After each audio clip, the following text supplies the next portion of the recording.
구독, 좋아요, 알림 설정해 주세요. 제작에 큰 도움이 됩니다. 안녕하세요. 오늘은 저희가 20년 경력의 내과 전문의 선생님의 어떤 통찰에 담긴 자료를 가지고 왔습니다. 바로 대장암에 대한 이야기인데요. 좀 깊이 파고들어 볼까 합니다. 네, 많은 분들이 대장암 하면 유전이나 나이 이런 걸 먼저 떠올리시잖아요. 근데 오늘 저희가 볼 자료는 조금 다른 관점이에요.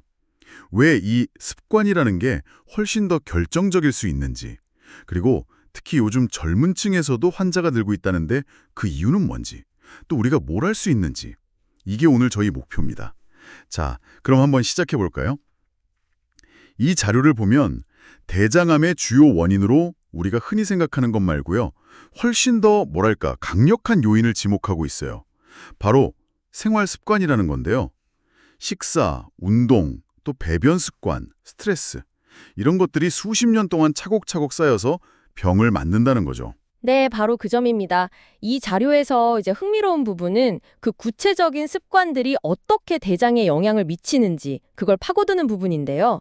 첫 번째로 꼽는 게 가공육, 그러니까 햄이나 소세지 같은 거요. 그 섭취 문제입니다. 이게 단순히 아질상혈이나 방부제 이런 첨가물 문제만은 아니고요. 고온에서 조리할 때 생기는 물질들, 헤테로사이클릭 아민 HCA하고 다환 방향족 탄화수소 PAH 이게 핵심인데 그 국제암 연구소 IARC라고 하죠. 거기서 지정한 명백한 발암 물질들이에요. 이런 물질들이 장 점막을 계속 자극하고요. 장 내부 환경 자체를 나쁘게 만드는 거죠. 우리가 고기 구울 때 까맣게 타는 그을음 있잖아요. 그게 어쩌면 경고 신호일 수 있습니다. 아, 그러니까 가공육은 첨가물도 문제지만 그 조리 과정 자체에서 발암 물질이 나온다는 거네요. 야, 이거 중요하네요. 네, 그렇죠. 두 번째는 섬유질 부족입니다. 보통 흰쌀밥이나 흰빵 같은 정제 탄수화물 위주 식단하고 딱 비교가 되죠. 섬유질은 변을 좀 부드럽게 하고 장 운동으로 도와주고 또 장 속에 있는 좋은 균들, 유액균의 아주 중요한 먹이가 되거든요. 이게 부족하면 당연히 해로운 독소나 발암물질이 장에 더 오래 머물게 되겠죠. 그리고 세 번째는 역시나 운동 부족입니다. 오래 앉아있는 생활 자체가 장의 움직임을 둔하게 만들어요. 그럼 노폐물 배출도 잘 안 되고 염증 반응을 일으킬 수도 있고요. 네, 섬유질 부족, 운동 부족, 그리고 아까 가공육 얘기도 했지만 그 서구화된 식습관 문제도 이 자료에서 강조하더라고요. 고지방, 고단백, 저섬유질 식단이요. 지방 섭취가 많아지면 담즙산 분비가 늘고 이게 장 안에서 발암물질로 변할 수 있다니 이거 정말 생각지도 못한 연결고리네요. 단순히 살찌는 문제가 아니었어요. 정확합니다. 그리고 과도한 동물성 단백질도 장 안에서 암모니아 같은 유해물질 생성을 늘릴 수 있고요. 근데 여기서 진짜 주목할 점은 이런 식습관이 젊은 세대에게 미치는 영향입니다. 20대, 30대 대장암이 늘어나는 걸 소위 습관의 누적 효과로 설명할 수 있어요. 어릴 때부터 이제 잘못된 식습관에 계속 노출되면서 수십 년 동안 장에 부담이 쌓인 결과라는 거죠. 아, 누적 효과 수십 년 동안 쌓인 거군요. 네. 여기에 또 흡연도 빼놓을 수 없죠. 담배 연기 속에 그 벤조피렌 같은 유해물질들이 직접 영향을 미치고요. 음주도 마찬가지입니다. 알코올 분해 과정에서 나오는 아세트알데히드가 장 점막을 자극하거든요. 그리고 또 중요한 게 만성 스트레스나 불규칙한 수면 같은 거예요. 이런 것들이 우리 몸에 자율신경계 있잖아요. 이걸 교란시켜서 소화의 분비라든지 장 운동 같은 기본적인 장 기능 자체를 떨어뜨릴 수 있습니다. 정말 복합적이죠. 와, 진짜 들어보니까 하나 딱 떼어서 볼 게 아니네요. 결국 수십 년에 걸쳐서 몸이 기억하는 습관이 대장 건강을 좌우한다. 이런 얘기군요. 자, 그럼 원인들을 쭉 살펴봤는데 듣고 계신 분들께 가장 중요한 건 그래서 뭘 어떻게 해야 하냐 이거겠죠. 핵심은 뭘까요? 네, 핵심은 간단합니다. 우리 장을 항암 환경으로 만드는 생활 습관을 꾸준히 실천하는 거예요. 우리 몸 면역세포의 한 70% 정도가 장에 있다는 사실, 이걸 기억하는 게 중요합니다. 이 자료에서 제시하는 구체적인 방법들은 일단 첫째, 식이섬유 섭취를 최우선으로 두는 겁니다. 브로콜리, 고구마, 사과, 귀리, 현미 이런 식품들로 하루에 25g에서 30g 정도 섭취하는 걸 목표로 해보세요. 하루 25에서 30g. 네. 둘째는 발효식품을 꾸준히 드시는 겁니다. 김치, 근데 뭐 저염이면 더 좋겠죠.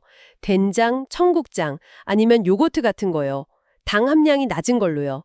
이런 것들이 장내 유익균을 늘려주는데 아주 좋습니다. 김치, 된장, 청국장, 우리 전통 음식이네요. 그렇죠. 셋째는 규칙적인 유산소 운동입니다. 뭐 거창한 거 아니어도 돼요. 하루 30분 정도 빠르게 걷기만 해도 장 운동이 눈에 띄게 활발해지는 걸 아마 느끼실 수 있을 겁니다. 엘리베이터 대신 계단 이용하는 거, 이런 작은 변화부터 시작해보는 거죠. 네, 30분 빠르게 걷기. 넷째는 충분한 수분 섭취, 이것도 정말 중요합니다. 하루에 한 1.5리터에서 2리터 정도 물을 마시는 게 장이 원활하게 움직이는데 윤활유 역할을 해줘요. 그리고 마지막으로 다섯째는 규칙적인 생활 리듬입니다. 정해진 시간에 식사하고 자고 심지어 화장실 가는 습관까지요. 장은 의외로 이 규칙을 좋아합니다. 규칙적인 생활 리듬. 네, 듣고 보니 정말 기본적이면서도 중요한 것들이네요. 오늘 이야기를 쭉 정리해보면 대장암이라는 게 단순히 유전탄만 할 게 아니라 상당 부분은 우리가 조절할 수 있는 습관의 병이다. 이런 거군요. 그러니까 생활 습관, 특히 장 건강을 중심으로 해서 삶의 패턴을 좀 꾸준하고 예측 가능하게 만드는 노력. 이게 중요하겠네요. 네, 맞습니다. 그래서 마지막으로 이런 질문을 한번 던져보고 싶어요. 우리 몸 면역력의 70%가 장에서 시작된다고 했잖아요. 그렇다면 오늘 우리가 이야기 나눈 이런 건강한 습관들을 통해서 장 환경을 최적화하는 것, 이게 단순히 암 예방 차원을 넘어서서요.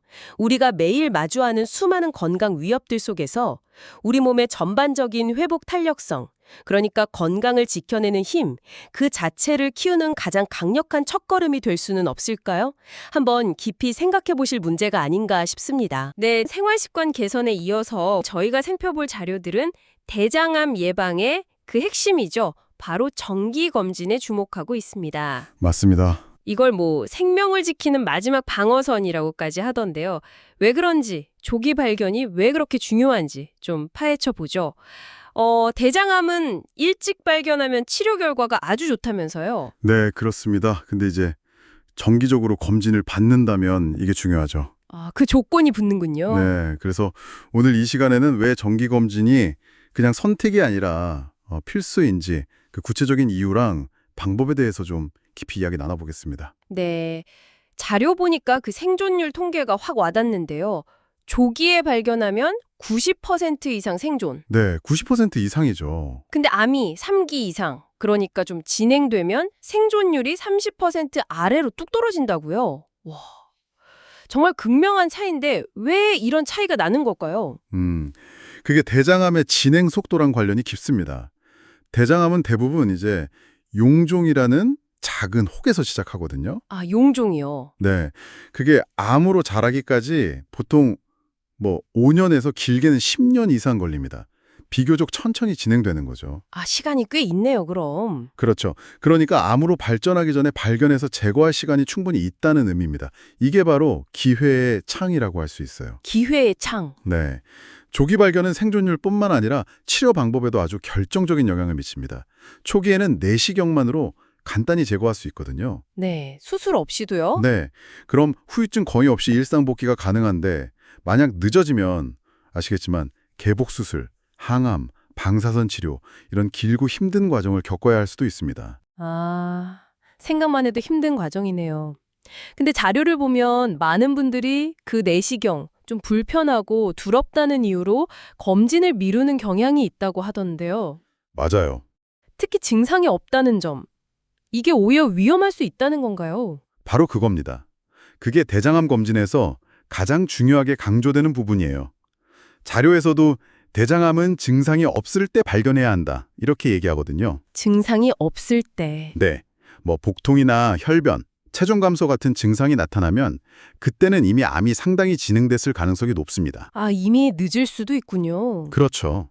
그래서 건강하다고 느낄 때, 아무 증상 없을 때 받는 검진이야말로 진짜 예방이라고 할 수 있는 거죠. 그렇다면 어떤 검사가 가장 확실한 방법일까요? 자료에 여러 가지가 나오던데 뭘 가장 권장하나요? 단연코 대장 내시경입니다. 역시 내시경이군요. 네.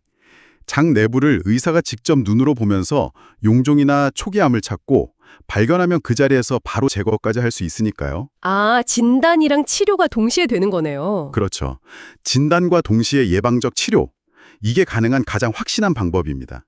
물론 대변 자멸 검사나 CT 대장 조영술 같은 다른 방법들도 있지만요. 네, 정확도나 또 용종을 바로 제거할 수 있다는 점에서 보면 내시경을 완전히 대체하기는 좀 어렵다고 자료는 설명합니다. 근데 내시경? 그게 좀 힘들다는 인식이 있잖아요. 아, 근데 요즘은 그 진정 내시경, 흔히 수면 내시경이라고 하죠. 네네. 그것 덕분에 훨씬 편안하게 받을 수 있습니다. 그리고 천궁 같은 심각한 합병증 발생률도 아주 낮아요. 1만 건당 한두 건 미만이니까요.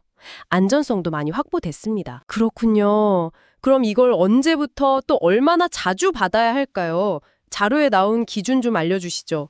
네. 일반적인 권장사항은 이렇습니다.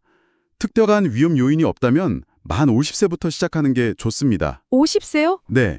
10년마다 대장 내시경을 받거나 아니면 1, 2년마다 대변 자멸 검사를 받는 거죠. 근데 만약 직계 가족 중에 대장암 환자가 있다면 얘기가 좀 다릅니다. 아, 가족력이 있으면 더 일찍 시작해야겠네요. 맞습니다. 위험도가 높으니까 만 40세부터 5년 간격으로 대장 내시경 검사를 받는 것이 좋습니다. 40세부터 5년 간격. 네. 그리고 예전에 용종을 제거한 경험이 있는 분들은 용종의 종류나 크기, 개수에 따라서 의사랑 상의해서 1년에서 3년 주기로 추적 검사를 해야 하고요. 아, 용종 뗐다고 끝이 아니군요. 네, 꾸준히 봐야죠.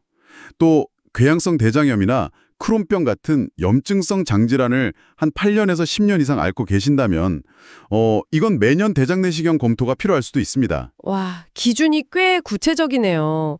근데 그 내시경에 대한 막연한 걱정이나 두려움을 좀 덜 수 있는 그런 팁 같은 것도 자료에 있나요? 네, 몇 가지 있습니다. 일단 아까 말씀드린 진정, 수면 내시경을 선택하는 게 큰 도움이 되고요. 네. 검사 전에 장을 비우는 과정, 이것도 좀 힘들어 하시는데 전날 식단을 좀 부드러운 흰죽이나 맑은 음료 위주로 조절하고 요즘엔 그 장 정결제도 먹기 편하게 많이 나왔거든요. 아, 약 먹는 게 좀 수월해졌군요. 네, 훨씬 수월해졌습니다. 근데 사실 가장 중요한 건 마음가짐, 인식의 전환인 것 같아요. 인식의 전환이요? 네, 내시경으로 발견되는 응종 대부분이 암의 전 단계 병변이라는 거. 그리고 이걸 미리 제거하는 것만으로도 대장암 발생 위험을 70%에서 많게는 90%까지 낮출 수 있다는 사실을 기억하는 겁니다. 와, 70에서 90% 예방이라니 대단하네요. 그렇죠. 그러니까 검진은 단순히 암을 찾는 과정이 아니라 암을 미리 막는 아주 적극적인 예방 조치다. 이렇게 생각하는 게 중요합니다. 그렇군요. 자료에서 또 인상 깊었던 게 검진 비용을 그냥 지출이 아니라 건강 투자로 봐야 한다는 시각이었어요. 이건 어떤 의미일까요? 그건 경제적인 관점에서 보면 아주 명확해집니다. 자료를 보면 대장암으로 만약 진단받게 되면 연간 평균 치료비가 2천만 원 이상 들 수 있다고 해요. 2천만 원. 네. 네.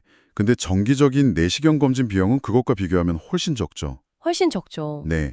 그러니까 장기적으로 보면 이게 가장 비용 효율적인 건강관리 전략인 셈입니다. 그리고 또 검진을 받고 나면 자신의 생활 습관 같은 걸 한번 돌아보게 되잖아요. 아, 그렇죠. 검사 결과 보면서 반성도 하고. 네. 그런 계기가 돼서 더 건강한 삶으로 이어지는 어떤 출발점이 될 수도 있고요. 네, 정말 그렇겠네요. 오늘 저희가 함께 살펴본 자료들의 핵심, 다시 한번 정리해보면 대장암은 조기 발견하면 생존율이 매우 높다. 네, 매우 높죠. 그리고 증상이 없을 때 검진받는 것이 무엇보다 중요하고 대장 내시경이 가장 효과적인 예방수단이라는 것, 이거네요. 맞습니다. 특히 만 50세 이상이시거나 가족 중에 대장암 환자가 있는 당신이라면 오늘 내용 꼭 기억하시고 정기검진 계획 한번 세워보시기 바랍니다. 네. 마지막으로 이런 질문 한번 던져보고 싶습니다. 정기검진을 그냥 번거로운 숙제나 의무라고 생각하지 마시고요. 혹시 수년 혹은 수십 년 뒤에 건강하게 살아갈 미래의 나와 미리 만나는 약속, 이렇게 생각해보는 건 어떨까요? 미래의 나와의 약속, 좋네요. 네. 그 약속을 지키는 것이 당신의 삶을 얼마나 더 풍요롭게 만들 수 있을지 한번 진지하게 고민해 보시면 좋겠습니다.